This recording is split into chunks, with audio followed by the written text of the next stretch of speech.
오늘 제가 여러분에게 꼭 전하고 싶은 거는요, 지금 반가로 1번이에요. 굉장히 중요한 겁니다. 굉장히. 누가복음의 특징인데 역시 뭐예요? 누가복음을 보는 눈에 들어가요. 다 사실은. 근데 이제 특징이라는 이제 이름으로 따로 뺀 겁니다. 누가복음 특징이 역시 누가복음 보는 눈 이렇게 다 기록해 놓으세요. 2번 누가복음의 특징 이방인의 복음서, 그다음에 사랑의 복음서. 그러면 다른 복음서는 사랑의 복음서가 아니냐? 여러분 그게 아닙니다. 요한복음 같은 경우는 요한이 어떤 사도가 됐어요? 나중에 느낄 수 있는 거예요. 그러나 사람을 이제 어떤 뜻할 때 그렇게 얘기하는 것이고, 이거는 복음서의 성격을 얘기하는 거고요. 사랑의 복음서, 다른 복음서보다 더 하나님의 사랑을 느낄 수 있는 거예요. 그 다음에 이방인의 복음서, 누가복음의 특징. 그 다음에 우리 반가로 1번, 우리 두 번만 읽어보겠습니다. 누가복음은 선교와 영혼 구원과 전도에 대해 누가의 관심을 반영해 준다. 여러분 선교, 영혼 구원, 영혼 구원에다가 괄호 쳐놓고 영혼 관리 이렇게 써놓으세요. 그 다음에 전도. 그러니까 선교나 영혼 구원이나 관리나 전도나 똑같이 복음을 전하는 거는 맞아요, 틀려요? 다 맞죠? 근데 약간 성격이 틀리죠? 성격이 틀려요. 선교라는 것은 그 나라 문화를 좀 알아야 합니다. 약간 알아야 되고, 그다음에 철저하게 아주 이제 능력이 있어야 되고, 영혼 관리 같은 경우는 똑같이 복음을 전하지만 사람 늘리고 땡기고 이런 부분이 또 알아야 합니다. 그 사람에 대해서 모르면 영혼 관리가 안 되는 거예요. 선교는 아무래도 강하고 담대한 부분이 강해야겠죠. 전도는 우리나라의 사람들에게, 같은 문화권의 사람들에게 하는 것이 전도죠. 그렇기 때문에 복음만 잘 전하고 좀 단파 기질이 있어야 돼요. 전도를 잘하려면 생각을 많이 하고 막 이것저것 생각하고 이렇게 하면 못합니다. 약간 좀 단순한 기질이 있어야 돼요. 저 단순하거든요. 단순하지 않으면 귀신 쫓고 그 다음에 이런 일 전도하는 걸 하지 못한답니다. 그러니까 단순한 것도 복이고 그 다음에 안 단순한 것도 복이에요. 솔직히 누가가 단순했겠어요? 안 단순했다고요. 자기 거를 분명히 알아야 돼요. 그래서 누가복음 할 때 하나님 잠시라도 안 단순하게 해달라고 기도하고 했어요. 자기 성향을 하나님께서 분명히 받아야 합니다. 자기가 어떤 거를 해야 된다는 걸 분명히 받아야 돼요. 그렇게 해서 하나님이 딱 주시면 그것대로만 가면 어느 누구도 부럽지 않아요. 자기가 정말 하나님께 감사한 걸 느낄 수가 있습니다. 누가복음은 선교와 영혼 구원 관리와 전도에 대한 누가의 관심을 반영해 준다. 이렇게 세 파트죠. 그 다음에 복음의 내용. 누가복음 19장 10절. 온 것은 잃어버린 자를 찾아 구원하려 함이니라. 인자. 여기서 복음의 내용, 인자만으로도 복음의 내용이 되는 겁니다. 왜냐하면 인자가 무슨 뜻이에요? 사람이죠, 사람. 사람이니까 뭐가 있어요? 피를 흘릴 수 있죠? 여기에는 인자라는 말에는 피가 들어가는 거예요. 이거 제가 계속 반복해서 설명하는 겁니다. 피가 있습니다. 사람이기 때문에 뭐가 돼요? 죽을 수 있어요. 죽기 때문에 뭐가 됩니까? 부활하는 겁니다. 그 피를 흘리고 부활하기 때문에 메시아의 조건이 되는 거예요. 구원자의 조건이 되는 거라고요. 누가복음 7장 36절에서 50절. 다 적지 마시고 피, 부활, 죽음 이렇게만 써놓으세요. 그냥. 한 바리새인이 예수께 자기와 함께 잡수시기를 청하니 이에 바리새인의 집에 들어가 앉으셨을 때 그 동네에 죄인인 한 여자가 있어 예수께서 바리새인의 집에 앉으셨음을 알고 향유 담은 옥합을 가지고 와서 예수의 뒤로 그 발 곁에 서서 울며 눈물로 그 발을 적시고 자기 머리털로 씻고 그 발에 입 맞추고 향유를 부으니 예수를 청한 바리새인이 이것을 보고 마음에 이르되 이 사람이 만일 선지자라면 자기를 만지는 이 여자가 누구며 어떤 자 곧 죄인인 줄 알았으리라 하거늘 예수께서 대답하여 가라사대 시몬아 내가 내게 이를 말이 있다 하시니 저가 가로되 선생님 말씀하옵소서. 가라사대 빚 주는 사람에게 빚진 자가 둘이 있어 하나는 500데나리온을 줬고 하나는 50데나리온을 줬는데 갚을 것이 없으므로 둘 다 탕감하여 주었으니 둘 중에 누가 저를 더 사랑하겠느냐. 시몬이 대답하여 가로되 제 생각에는 많이 탕감을 받은 자이다. 가라사대 내 판단이 옳도다. 여자를 돌아보시며 시몬에게 이르시되 이 여자를 보느냐.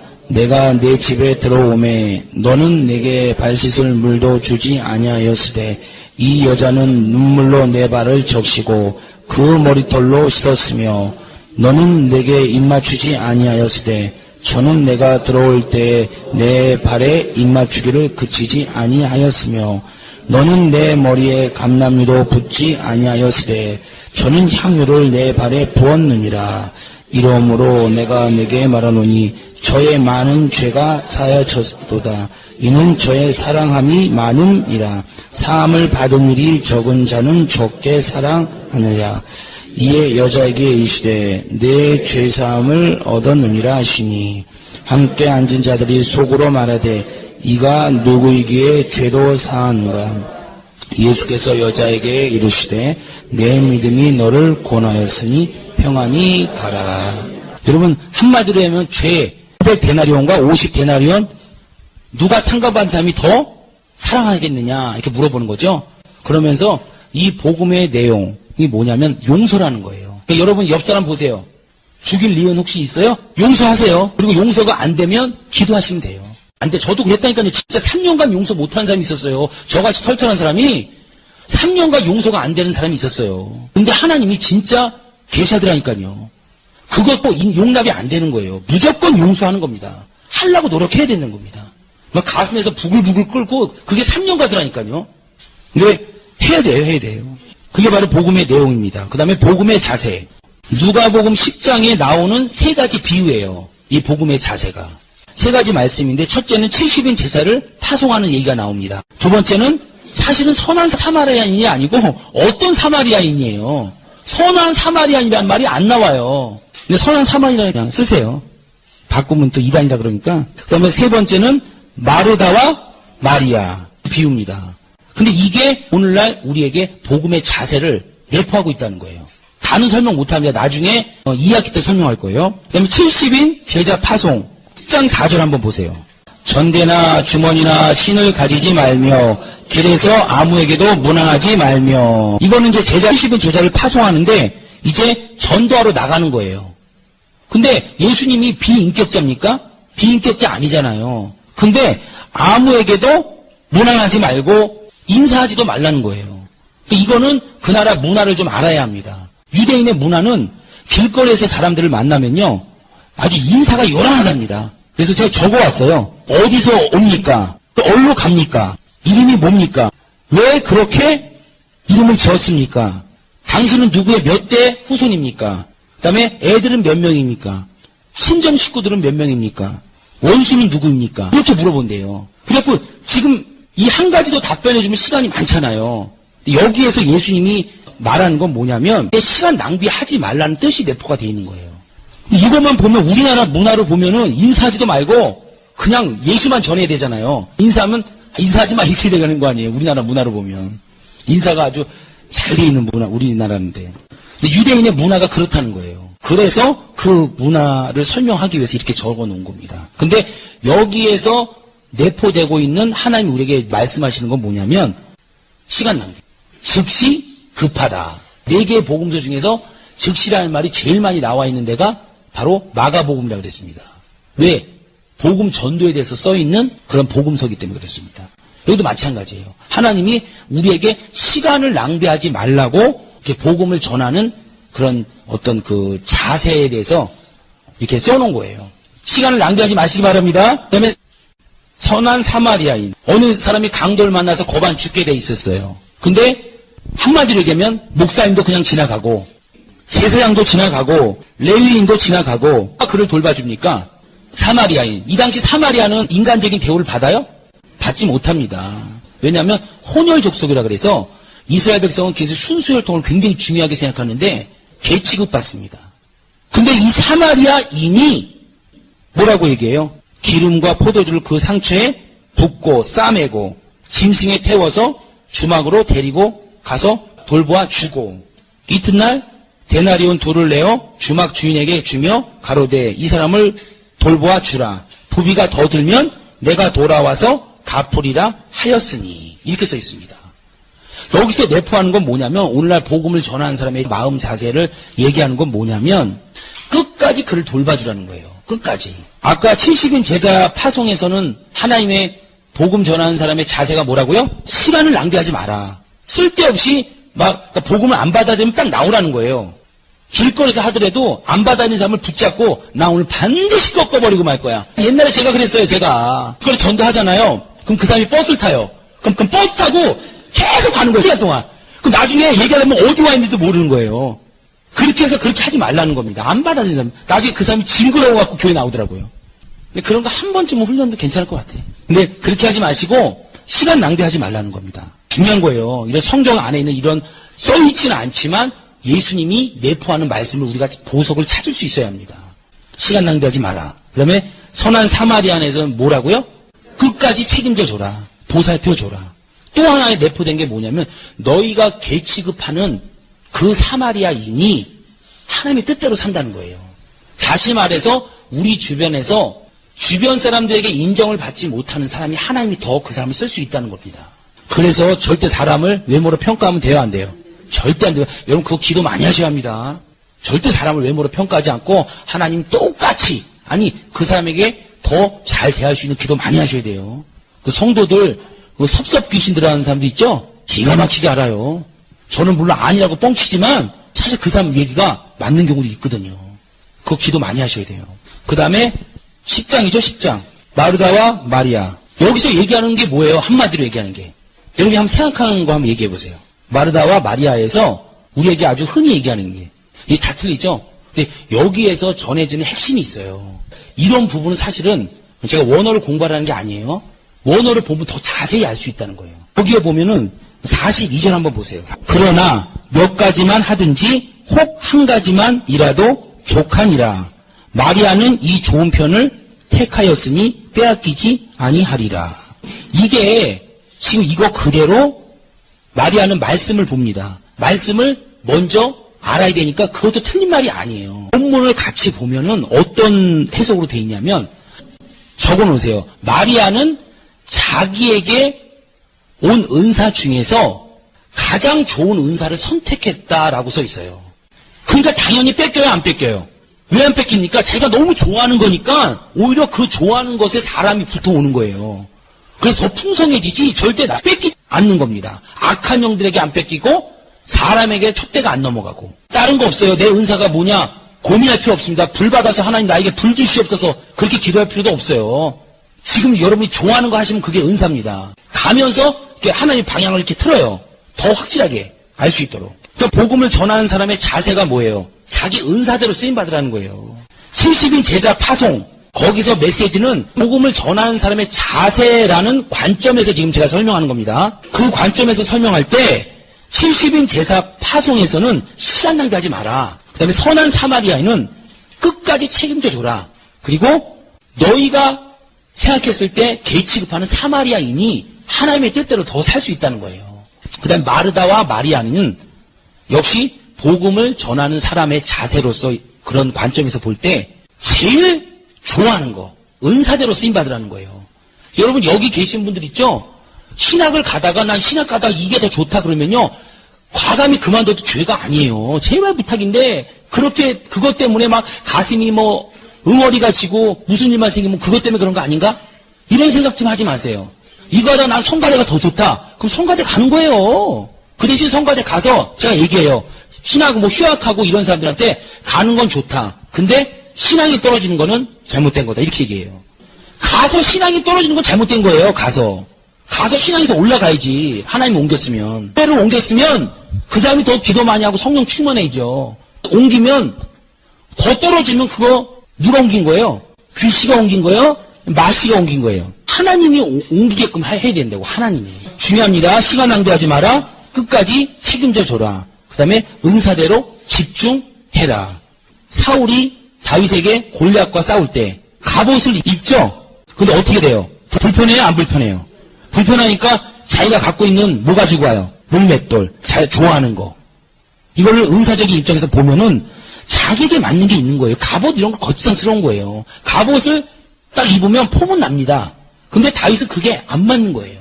작대기 하나 하고 물맷돌 5개. 이게 말이 돼요? 근데 자기한테 맞다는 거예요. 평상시에 많이 써봤거든. 손에 익은 겁니다. 이런 걸 가지고 주의 일에 하라는 거예요. 영혼을 관리하는 사람의 마음. 누가복음 15장 한번 펴보세요. 주의 종의 마음, 그 다음에 우리가 전도하는 사람의 마음, 또 선교하는 사람의 마음, 또 여러 가지가 있겠죠. 15장 다 읽을 수는 없고요. 11절부터 24절까지만 한번 읽어보겠습니다. 다 아는 내용인데 여러분이 천천히 읽으면서 완전히 소화하라는 거예요. 여러분, 하나님의 말씀은 그냥 쫙 넘어가는 것과 자기가 한 본문을 선택해서 일주일을 묵상하는 거하고는 달라요. 그럼 제가 강의하는 것 대부분은요, 기존 주석이 없는 겁니다. 왜 그러냐면요, 그 본문을 가지고 그냥 3일이건 4일이건 계속 봐요, 그냥 계속. 그러면 거기에서 하나님이 놀랍게 엮어주시는 게 있어요. 근데 그게 정말 중요합니다. 그거는 제 편에서 하는 것이고, 여러분이 만약에 그 본문을 하루 동안, 이틀 동안 이렇게 해서 연구하시면요, 기존 주석을 플러스해서 더 풍부한 거를 정말 만들어낼 수 있어요. 이 계신보다 저보다 똑똑하신 분 훨씬 더 많잖아요. 솔직히 말해서. 이 말씀의 지혜와 지식을 가능성이 있으신 분들이 훨씬 많단 말이에요. 그러니까는 그렇게 하시기 바랍니다. 또 가라사대 어떤 사람이 두 아들이 있는데 그 둘째가 아비에게 말하되 아버지여 재산 중에서 내게 돌아올 분깃 내게 주소서 하는지라. 아비가 그 살림을 각각 나눠 주더니, 여기에 분깃을 내게 주소서, 고기와 아비가 그 살림을 각각 나눠 주더니, 요 사이에는 한 문장이지만 사실은 어마어마한 싸움과 다툼과 그런 일이 있었겠어요, 없었겠어요? 그런 것들. 그러니까 여러분이 만약에 어떤 설명을 한다, 그럼 이런 것들, 제가 여기는 성경에는 없지만 요 사이에 한 문장으로 되어 있지만 요 사이에서는 많은 시간과 다툼과 어려움과 눈물이 있었을 것이다. 이런 것을 넣을 수 있어야 된다는 거예요. 제 말은. 13절. 그 후에 며칠이 못되어 둘째 아들이 재물을 다 모아가지고 먼 나라에 가 거기서 허랑방탕하여 그 재산을 허비하더니 다 없이 한 후 그 나라에 크게 흉년이 들어 저가 비로소 궁핍한지라. 가서 그 나라 백성 중 하나에게 붙여 사니 그가 저를 들어 보내어 돼지를 치게 하였는데 저가 돼지 먹는 쥐염 열매로 배를 채우고자 하되 주는 자가 없는지라. 이에 스스로 돌이켜 가로되 내 아버지에게는 양식이 풍족한 통꾼이 얼마나 많은고 나는 여기서 줄여 죽는구나. 이 17절을 보면요, 여러분이 이렇게 교구에서 조에서 떠난 영혼들에게 이 17절 행동이 바뀌어서 그 스스로 돌아오는 겁니다. 하나님, 저는 항상 기도해요. 저의 생각과 마음과 육체와 환경이 성령으로 인도하소서. 이렇게 해서 영혼들 놓고 항상 기도해 줍니다. 이 17절 기도를 여러분이 해주셔야 돼요. 상대방에게. 그 다음 18절. 내가 일어나 아버지께 가서 이르기를 아버지여 내가 하늘과 아버지께 죄를 얻었사오니 지금부터 아버지의 아들이라 일컬음을 감당치 못하겠나이다. 나를 품꾼의 하나로 보소서 하리라 하고 뉘우치는 거죠. 반성하고 이에 일어나서 아버지께로 돌아가니라. 아직도 상거가 먼데 아버지가 저를 보고 치근히 여겨 달려와 목을 안고 입을 맞추니. 이게 바로 우리의 마음이 돼야 됩니다. 우리가 잘 돼요, 안 돼요? 속마음으로 잘 안 돼요, 솔직히. 저 니은 아직도 별 이상한 생각이 막 들죠? 저 솔직히 말해서 진짜 속상하게 하는 사람이 있으면 하나님 뭐 하십니까? 옛날에 그 구약시대 때 그 불이 좀 떨어져서 살짝 눈썹이나 좀 끄슬려 좀 맛 좀 보여주시옵소서. 속상하면 솔직히 그래요. 그런데 그러면 안 되고 지금 이렇게 해야 된다는 거예요. 저도 또 배울 사람이기 때문에 완벽해서 지금 제가 강의를 전하는 게 아니에요. 아버지는 종에게 이르되 제일 좋은 옷을 내어 입히고 자락지를 끼우고 발에 신을 신기라. 이게 하나님 아버지의 마음이죠. 그리고 살찐 송아지를 끌어다 잡으라. 우리가 먹고 즐기자. 이 내 아들은 죽었다가 다시 살아났으니 내가 잃었다가 다시 얻었노라 하니 저희가 즐거워하더라. 그 다음에 25절부터 맏아들의 마음이죠. 맏아들은 뭐라 그래요? 한마디로 얘기하면 지금까지 저는 속색인 적이 없는데 저를 위해서는 한 번도 송아지, 가락지 이런 거 주지도 않고 섭섭합니다. 이렇게 얘기하죠. 근데 여기에서 얘기하는 거는 하나님의 마음을 알라는 거예요. 근데 우리가 또 한 가지를 알아야 될 건 뭐냐면 내가 이 사람에게 너무 잘해주면 이쪽에 반대편 사람들이 셈을 낼 수 있다는 거예요. 그러니까 모르게 하는 것도 지혜입니다. 이 성경을 읽다가 알았어요. 누구한테 잘해주고 싶고 뭘 해주고 싶고 막 그러면은 절대 모르게. 이걸 알게 하면은 우리 주변에 항상 맏아들이 있어요. 옆에 보세요. 맏딸이 있는지. 예. 맏아들이 있고 진짜 있어요. 그렇다고 둘째 아들은 되지 마세요. 절대. 그래서 이거를 우리 현장에 그대로 적용을 시킬 수 있어야 된다는 거. 지식으로 그렇구나 그건 누구나 다 아는 거예요. 근데 우리 주변에 과연 맏아들이 누군가. 맏아들 중에서 일꾼이 많습니다. 근데 이 둘째 아들은 마음이 약하고 좋은 사람들이 많아요. 좋은 사람들이 대부분 많이 넘어지기도 많이 해요. 못된 니은들이 안 넘어지고 직진으로 가죠. 옛날에 어느 목사님이 그러더라고. 좀 넘어져야지 좀 목사들이 할 일이 있지. 그러더라고. 제가 처음 여기 왔을 때 2000년대 그 말을 하더라고요.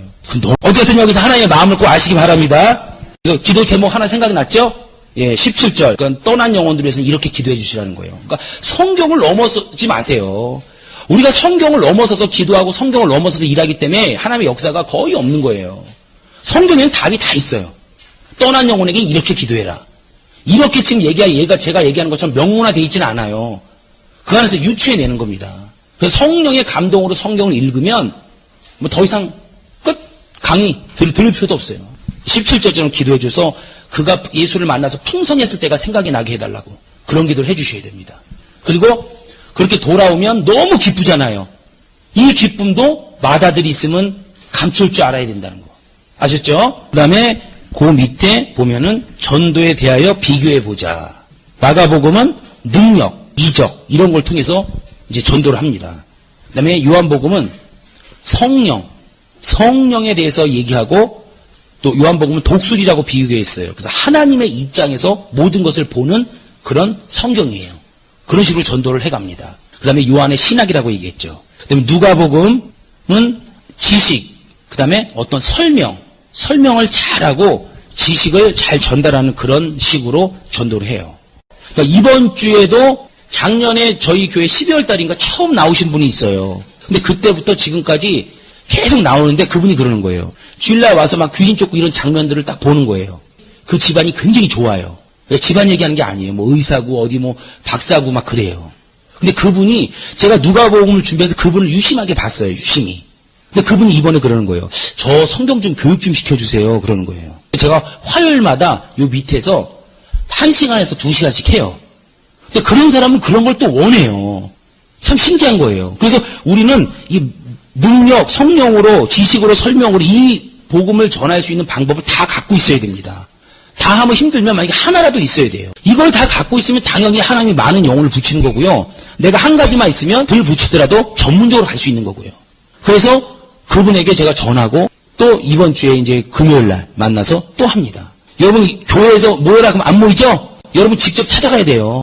이번에 혹시 여름에 종강 때 제가 여러분이 새신자와 초신자 교육과 초중고 이게 교육에 그거를요 지금 5주째 하루에 2시간씩 제가 어쩌면 얘기해서 대면을 할 거예요. 여러분 그것만 알면 여러분이 늘리고 줄이고 다 할 수 있습니다. 성경에서.